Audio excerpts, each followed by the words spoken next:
Amen. Isang maganda at mapagpalang araw sa ating lahat, lalo na sa ating Diyos na buhay. Salamat, Brad Jomar.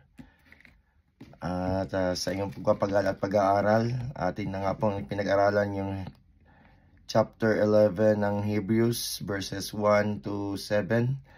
Banggitin ko lang sa Tagalog yung verse 1. Ang pananampalataya ay katiyakan na mangyayari ang ating mga inaasahan at panindigan tungkol sa mga bagay na hindi nakikita. Sa akin, isa itong bagong kaalaman kasi akala ko noon ang verse 1 ng chapter 11 ay ang definition ng faith. Yun pala ay hindi. Ito pala ay tinatawag na description. So may pagkaiba po yung definition at description. At bilang mga born again, at matagal nang mananampalataya sa ating Panginoon, dapat personally alam natin yung definition ng faith natin sa ating buhay. Pero yung description common sa ating lahat.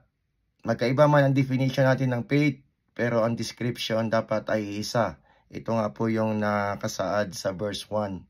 At nabanggit na po ito ni Brad Michael kanina na ang pinaka-paraphrase po ng definition nito ay to believe is to see. Hindi doon sa pinapaliwanaan ng tao na to see is to believe. Ang sa atin po ay maniwala at ating makikita. So maganda din po yung paliwanag ni Brad Jomar sa tatlong sasabihin nating stage ng faith. Kasi unang-una, saving faith yung binanggit niya.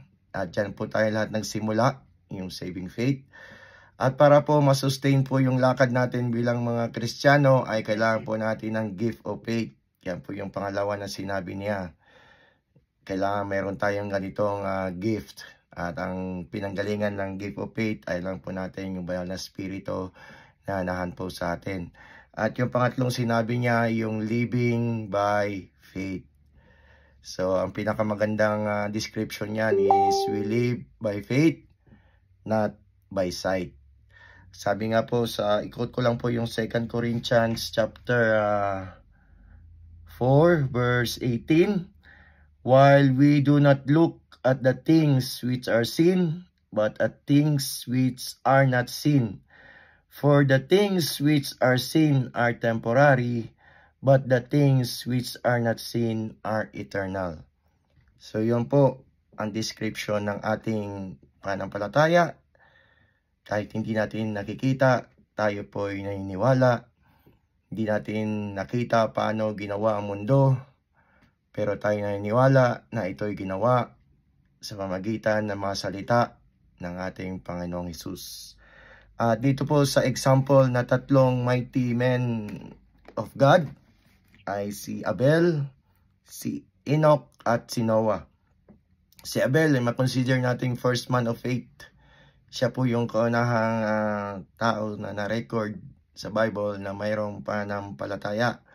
Kasi po siya ay nag-offer ng the best sa ating Panginoon kasi po siya kanyang pananampalataya. Isa po siyang shadow ng ating Panginoong Hesus. Kasi siya po yung unang taong dumanak ang dugo.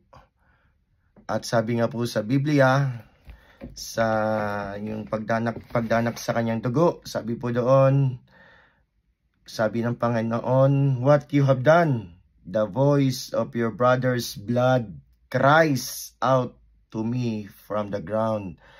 Yung dugong dumanak kay Abel cries for vengeance, cries for revenge, but yung dugong dumanak ng ating Panginoong Hesukristo calls out for redemption. At yung pangalawang binanggit po ay si Enoch. Siya din po yung shadow ng ating blessed hope. Siya po yung shadow ng ating pinaniwalaan na rapture. Kasi po siya po ay di na tumanas na mamatay physically. Kasi po ay siya ay kinuha na po ng ating Panginoon. At yan po din yung ating pananampalataya. Na kung maabutan man natin na hindi tayo dumanas ng physical death, ay one day ay salubungin tayo ng ating Panginoon sa alapap. At yung pangatlo po ay si Noah. Ito po dapat na meron po tayong pananampalataya, faith like Noah. Hindi man natin nakikita si Noah, hindi niya na-experience, hindi niya nakikita na merong baha. Kasi wala pang baha that time, ay siya ay nananampalataya at naniniwala sa sinabi po ng ating Panginoong Jesus. So, Panginoong Diyos, at nawa ito rin po ating pananampalataya, na magkaroon po tayo ng pananampalataya katulad ni Noah. Hindi man natin nakikita, tayo ay naniniwala. Hindi man natin nakikita kung ano man pong meron po tayo in the future, but pinaniniwalaan po natin na meron po tayong buhay na walang hanggan pagkatapos po ng buhay natin dito sa lupa. So, kaya po ang paggawa ng mabuti ay pamaraan po natin sa pagsabi or pag-manifest ng ating thankfulness at gratitude sa biyaya na binigay sa atin ng Lord. Salamat po mga kapatid. God be the glory.